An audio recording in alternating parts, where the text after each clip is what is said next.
Ce programme est financé par les amis et partenaires du ministère de Joyce Meyer. Donc Dieu veut prendre les gens qui ont vraiment été harcelés, peinés et blessés, utilisés et maltraités et les guérir. Mais il ne veut pas nous guérir juste pour que nous puissions nous sentir bien. Il veut que nous apprenions ensuite à donner aux autres personnes ce qu'il nous a donné. Est-ce que quelqu'un me comprend?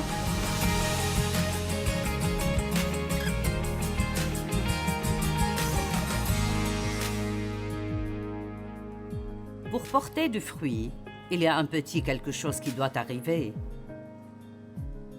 Et ça s'appelle l'élagage. L'élagage. Maintenant, certaines branches sauvages ont juste besoin d'une petite taille. L'élagage signifie que lorsque un arbre commence, il est comme ça et tout à coup une branche veut aller de ce côté. Elle ruine l'apparence de l'arbre entier. Donc, vous élaguez ces branches. L'élagage enlève tout ce qui est mort et tout ce qui va dans la mauvaise direction. Et la Bible dit que il est la vigne, nous sommes les branches, et chaque branche en lui qui ne porte pas de fruits, il la taille, l'enlève, la coupe. Toute branche qui porte des fruits, il la taille afin qu'elle porte du fruit plus riche et plus excellent. Donc l'élagage fait partie de la vie. Nous ne pouvons pas y échapper. Vous êtes taillés de toute façon. Mais si vous portez du fruit, Dieu dit, « Bien, j'ai quelqu'un avec qui je peux travailler, et ils porteront plus de fruits. » Donc, parfois, comme Dieu s'occupe de nous, il fait juste de petits ajustements. Mais pour certains d'entre nous, il y a un plus gros travail à faire. Allez maintenant.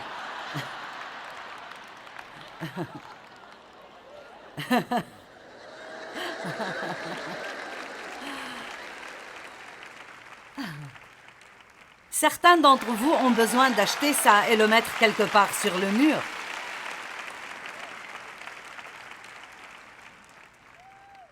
Mon mari a fait élaguer un arbre dans notre jardin il y a quelque temps.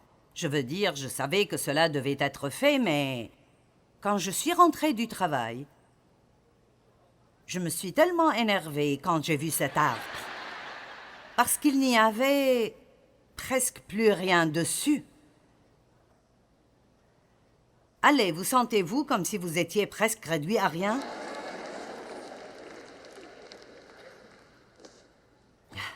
Et il a dit, sois juste patiente. Mon mari a beaucoup de cela, je n'en ai pas autant que lui. Sois patiente et tu verras l'année prochaine. Je ne voulais pas d'un bel arbre l'année prochaine, je voulais un bel arbre maintenant. Combien d'entre vous savent que c'est notre problème? Nous ne voulons rien l'année prochaine ou dans 5 ans. Nous le voulons tout de suite. Eh bien, ça ne marche pas comme ça.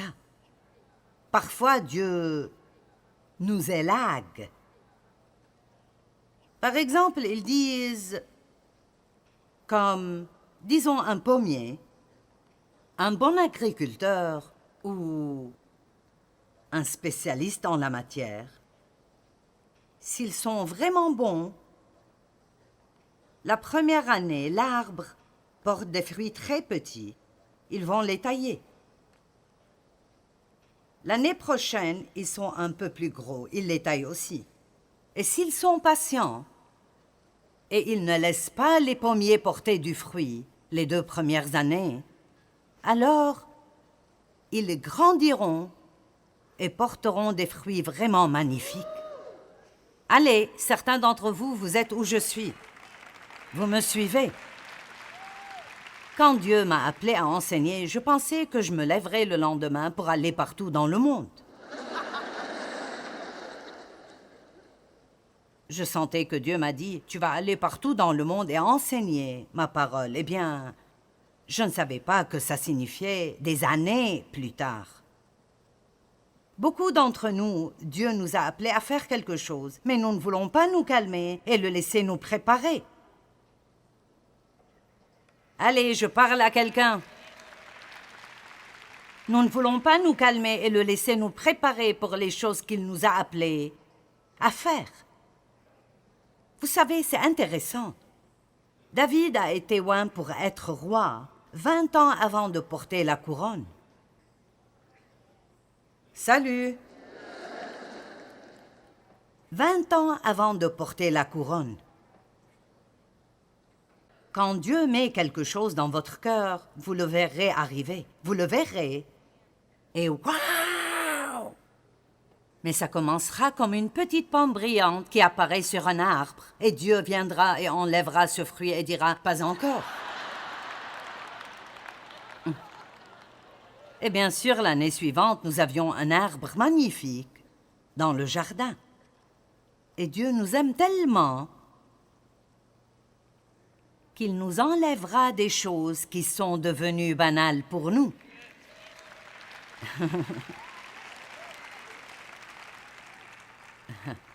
Disons que quand vous êtes un bébé chrétien, Dieu vous donnera 2 ou 3 merveilleux amis chrétiens qui vous garderont debout tout le temps. Et chaque fois que vous passez une mauvaise journée, ils seront là pour vous dire que vous êtes formidable et pour prophétiser sur votre bel avenir. Allez, vous savez ce dont je parle.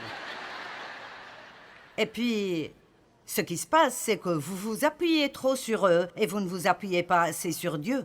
Et alors, il fait en sorte que ces amis ne soient plus dans votre vie. Et je ne sais pas, ils feront même peut-être quelque chose qui vous fait mal. Oh oui! Parce que quand ils vous encourageaient, vous avez commencé à penser qu'ils étaient vraiment... Oh! Ces personnes parfaites et merveilleuses qui ne vous blesseraient jamais. Je sais parce que je suis passée par cela. Je pourrais vous raconter des histoires qui vous feraient vous arracher les cheveux, si vous ne le faites pas déjà. Quand j'avais mon petit groupe d'études bibliques à l'église où j'étais, et j'avais ma petite réunion du jeudi matin, et j'avais ma petite équipe de direction, et elles étaient 12 dames, et je pensais qu'elles m'aimaient toutes, elles m'aimaient vraiment, elles sont là pour moi, elles me soutiendraient, et un moment est arrivé où l'une d'entre elles a décidé qu'elle voulait mon travail. Elle a senti que Dieu lui avait dit qu'elle devrait enseigner à ma place et elle a commencé à parler à certaines des autres. Et très vite, elle regardait toutes mes fautes et elles ont fini par faire des commérages et dire des mensonges sur moi. Et c'était vraiment l'une des choses les plus difficiles que j'ai jamais vécues de toute ma vie. Mais écoutez bien, si je n'avais pas traversé ça, je ne serais pas ici aujourd'hui.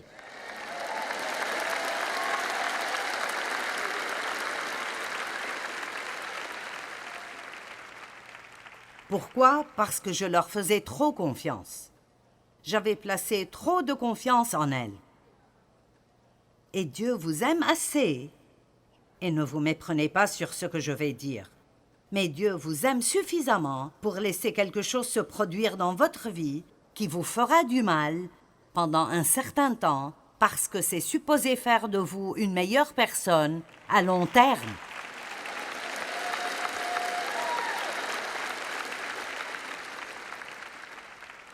Parce que voici ce qui serait arrivé. Dieu se préparait à me promouvoir au niveau suivant dans mon ministère parce qu'il était sur le point de m'appeler de cette église pour commencer à faire ce que je suis en train de faire à une échelle beaucoup plus petite. Et je les aurais toutes prises avec moi. Et plus on monte à un niveau élevé, et plus de dégâts, les personnes qui ne sont pas vraiment ce qu'ils semblent être peuvent faire. Donc, vous feriez mieux de remercier Dieu, de révéler certaines de leurs faiblesses ici, au lieu d'attendre que vous arriviez là-haut. Amen. Il m'a fallu 3 ans pour m'en remettre. Cela m'a fait tellement mal. Mais pour dire vrai, je me suis habituée à être seule et à aller devant Dieu pour ce dont j'avais besoin et à mettre ma confiance en lui. Et j'ai appris un peu de sagesse sur le fait de devenir trop attaché aux gens. On a besoin de gens. Les gens sont merveilleux. Nous avons besoin de nos amis. Mais il existe une confiance qui n'appartient qu'à Dieu.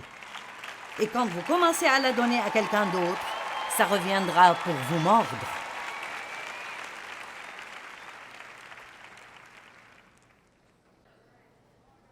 Il y a quelques beaux versets dans Ésaïe 61. Les 3 premiers versets m'ont aidé à traverser de nombreuses années très difficiles.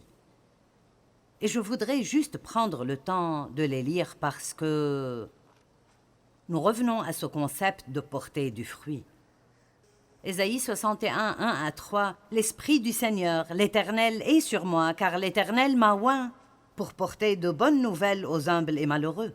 Il m'a envoyé pour guérir ceux qui ont le cœur brisé, pour proclamer la liberté aux captifs de la condamnation et aux prisonniers physiques et spirituels, la délivrance. J'étais l'une de ces personnes au cœur brisé et beaucoup d'entre vous sont aussi comme ça. Et Jésus est venu juste pour des gens comme moi et comme vous. Il est venu afin de proclamer pour l'Éternel une année de faveur et un jour de rétribution pour notre Dieu. N'aimez-vous pas cela? Dieu est votre défenseur. Allez, Dieu est votre défenseur. Et quand quelqu'un vous blesse ou vous maltraite, si vous le traitez bien, ô Seigneur, ô aide-moi Jésus. Allez. Savez-vous combien c'est difficile d'être gentil avec quelqu'un qui a dit des commérages à votre propos? Ouh!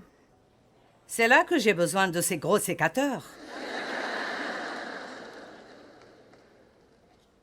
Il m'est arrivé quelque chose une fois que je vais donner en exemple. Quelqu'un avec qui nous travaillons, nous avons en fait beaucoup travaillé avec eux. C'était une compagnie externe, pas quelqu'un qui travaillait pour nous, mais ils ont travaillé avec nous. Quelqu'un m'a dit que ils étaient dans un restaurant sur un stand et que les personnes avec lesquelles nous travaillions étaient assis juste derrière eux et ils étaient en train de dire des commérages. Je veux dire juste, elle est ceci et elle est cela et elle n'est pas ceci et elle n'est pas cela. Eh bien, j'ai mon plan.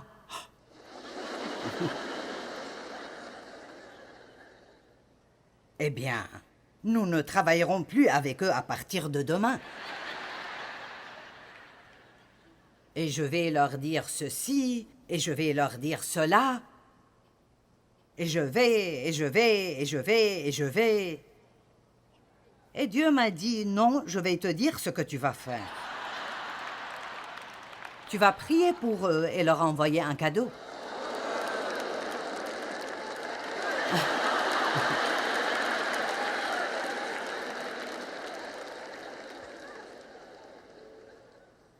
Et honnêtement, et je vous dis la vérité, je voulais tellement leur envoyer une copie anonyme de mon livre « Moi et ma grande bouche ». Vous ne savez pas à quel point je voulais faire ça. Et donc, j'ai décidé, je l'ai senti, dès que j'ai dit oui à Dieu, j'ai ressenti de la joie. Maintenant, cela semble stupide, mais lorsque vous faites la bonne chose, vous obtenez toujours de la joie. Même si c'est difficile, cela vous apporte de la joie. Alors, je leur ai écrit un mot de gratitude, leur disant à quel point nous apprécions de travailler avec eux au fil des ans et que nous attendions un bel avenir ensemble. Et je leur ai envoyé des bons en cadeau pour sortir et déjeuner. Je voulais tellement leur envoyer des bons en cadeau au restaurant où ils parlaient de moi. Et vraiment, ma chère cherchait n'importe quel petit moyen subtil de leur faire savoir que je savais.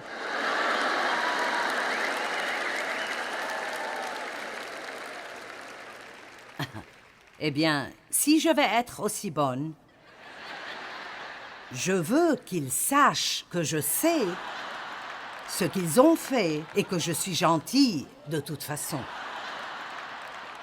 Mais non, Dieu n'acceptait pas du tout. Je devais juste faire ce qu'il m'a dit de faire. Mais écoutez-moi, regardez-moi bien.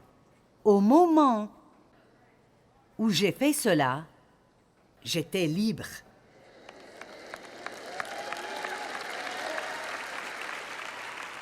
Quand vous faites cela, les gens ne peuvent plus vous faire de mal. Parce que, voyez-vous, le secret qui se trouve dans Romains 12, 21, « Sois vainqueur du mal par le bien ». Le moyen pour vaincre le mal, c'est le tuer avec le bien. Vous avez entendu dire « tue-le avec la gentillesse ». Il est venu accorder à ceux qui sont endeuillés la splendeur au lieu de la cendre, pour mettre sur leur tête l'huile de l'allégresse au lieu du deuil, et pour les vêtir d'habits de louange au lieu d'un esprit abattu. Et il continue en disant, « On les appellera des arbres de justice, la plantation du Seigneur. » Les arbres qui portent le fruit de la justice, la plantation du Seigneur. Donc Dieu veut prendre les gens qui ont vraiment été harcelés, peinés et blessés, utilisés et maltraités et les guérir. Mais il ne veut pas nous guérir juste pour que nous puissions nous sentir bien. Il veut que nous apprenions ensuite à donner aux autres personnes ce qu'il nous a donné. Est-ce que quelqu'un me comprend?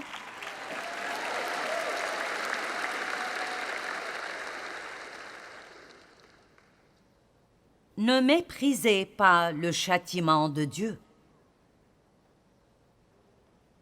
Demandez à Dieu de s'occuper de vous. Je vous défie de demander à Dieu de vous tailler.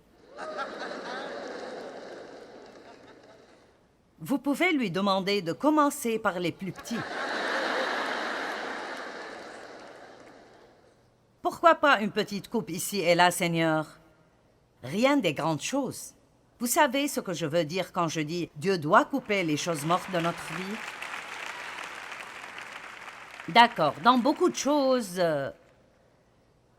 vous êtes occupé avec des choses mortes. Vous mettez votre temps dans des choses qui n'ont pas de vie. Allez, vous asseoir avec les gens avec qui vous travaillez et les écouter, se plaindre à propos du lieu de travail et dire des commérages. Vous mettez votre temps dans quelque chose de mort. Et Dieu veut que vous vous débarrassiez des trucs morts. Il veut que vous viviez avec les vivants et que vous viviez pour lui, le glorifier.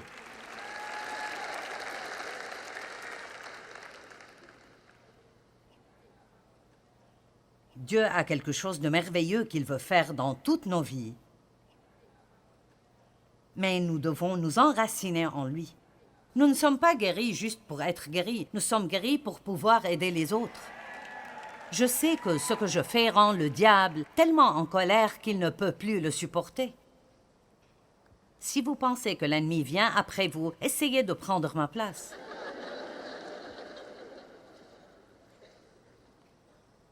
Parce que Dieu a guéri ma vie et il a fait des choses incroyables en moi. Et je crois que la seule façon de prendre ma revanche pour ce que le diable m'a fait dans mon enfance est d'aider autant de personnes que possible.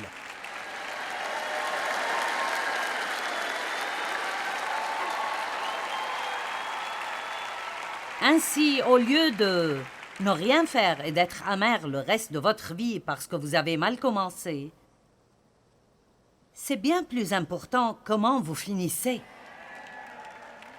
Amen. Et je suis ici pour vous dire, peu importe ce que vous n'avez pas, vous avez Dieu. Et tant que vous l'avez avec vous, vous et Dieu ensemble pouvez vaincre tout dans votre vie. N'importe quoi.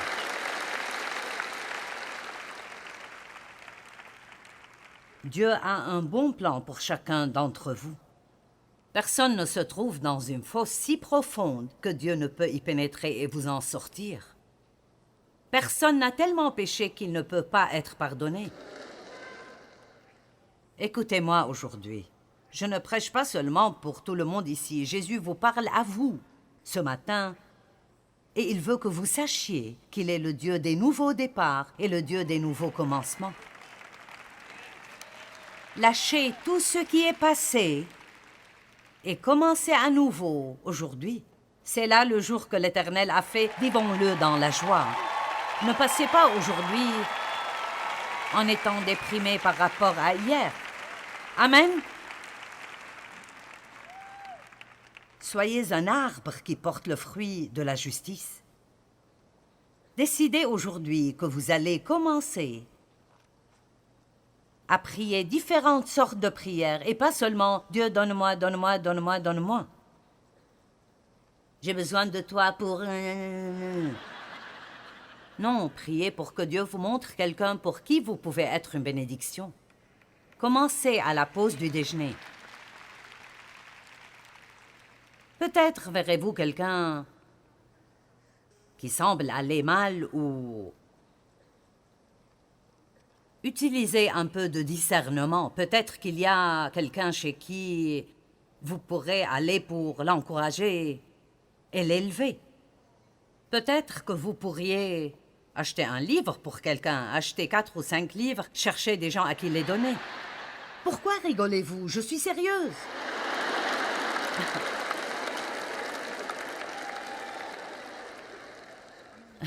Vous savez, nous avions un homme, et il fait partie de l'équipe maintenant, mais il assistait toujours à nos réunions. Il venait à chaque réunion, et il ne faisait que acheter des ressources, puis se promener et les donner aux gens. Et comme il portait un long manteau, il faisait parfois peur aux gens. Les gens faisaient « Oh !» Et il y a tellement de choses que vous pouvez faire d'autres que de rester là à vous apitoyer sur vous-même toute la journée. Tant de petits gestes par lesquels vous pouvez être une bénédiction pour les gens. Cela peut impliquer de l'argent, mais pas nécessairement. Écoutez, peu importe à quel point vous souffrez, il y a quelqu'un d'autre dans cette salle aujourd'hui qui souffre plus que vous. Et je vais vous dire ce que Dieu m'a dit une fois. Il m'a dit « Joyce, occupe-toi de mes affaires et je vais m'occuper des tiennes. » Puis-je vous donner cette parole aujourd'hui? Occupez-vous des affaires de Dieu et laissez-le s'occuper des vôtres. Amen. Seigneur, montre-moi qui je peux aider aujourd'hui. Aide-moi à marcher dans le fruit de l'esprit. Montre-moi ce que je peux faire pour te servir. Traite avec moi, Jésus. Sors ton sécateur et fais de moi ce que tu veux que je sois, pas ce que je voudrais être. Enfin, la Bible dit, dans Hébreux 12, « Ne méprise pas le châtiment de Dieu. » Nous devons aimer quand Dieu travaille sur nous. Il faut un peu de temps pour en arriver là, mais quand je sens la conviction de Dieu dans ma vie, quand il me dit qu'il n'aime pas la façon dont je fais quelque chose, je suis si reconnaissante maintenant que Dieu m'aime tellement qu'il ne me laissera pas tranquille dans mes problèmes. Amen. Alors, quand Dieu met le doigt sur quelque chose dans votre vie, ne vous plaignez pas. Remerciez-le. Merci Dieu, parce que tu m'aimes assez pour mettre ton doigt sur ça. Maintenant, je te fais confiance pour m'aider à le surmonter. Quand nous sommes au milieu de quelque chose de très difficile, ce n'est pas toujours facile de faire confiance à Dieu ou de continuer à porter de bons fruits. Parfois, nous voulons juste nous retirer, nous cacher, nous apitoyer sur nous-mêmes. Mais souvenez-vous que ce n'est pas par notre force que nous surmontons les défis, mais nous dépendons complètement du Saint-Esprit. C'est ce qui fait la différence. Et c'est très important de continuer à faire le bien, même en plein milieu des difficultés. La Bible dit dans le psaume 37, « Confie-toi en l'Éternel et pratique le bien. » Confie-toi en l'Éternel et pratique le bien. Et je pense que c'est très important.